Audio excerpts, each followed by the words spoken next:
Atlarını sanasan bar soğabı.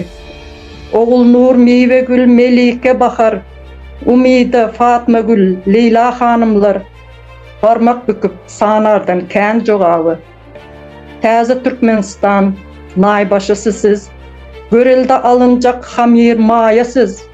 Hiç kaçan solmasın güler yüzüňiz, sağlık bilen gazanalyň watanymyz.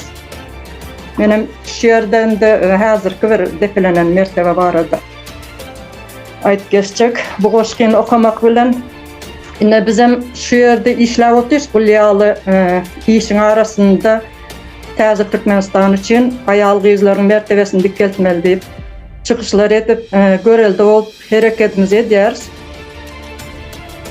Ýurduň içindäki aýal gyzlarymyzam herekete geçsinler öz mertebeleri üçin. Ine ýigitlerimizem bir näçe çykyşlar